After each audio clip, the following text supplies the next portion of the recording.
மோடி அரசே பாஜக அரசே, மோடி அரசே பிராட் அரசே, அமெரிக்க நாட்டு ஏகாதிபத்தியம் கைமொழியாக செயல்பட்டு வரும் மோடி அரசை கண்டிக்கின்றோம்.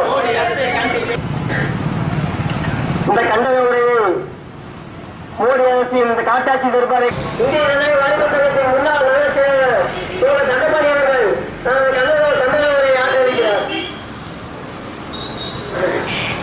இந்திய ஜனநாயக வாலிபர் சங்கம் நடக்கும் இந்த கண்டன ஆர்ப்பாட்டத்தில் தலைமை பொறுப்பேற்கக்கூடிய தொழிற்சங்கத்தின் சார்பாக எல்லாம் தானவர்களுக்கு கூறி இந்த போராட்டம் என்பது எந்த ஒரு 15 பேருக்கான போராட்டம் அல்ல.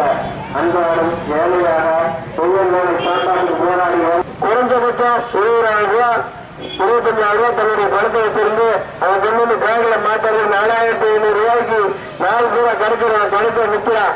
1 நாள் இல்லை 2 நாள் 3 நாள் 4 நாள் என்ன நாட்டில் ஏழை எவ்வளவு பேர் ஒருவேளை சாப்பாட்டுக்காக போராடக்கூடிய வாழ்க்கையில 40,000 பேர் வாழ்ந்துட்டு இருக்கிறான். அந்த ஒருவேளை சாப்பாடை கேள்விக்குறியா இருக்கக்கூடிய இந்த சூழ்நிலையில நான் கருப்படுத்த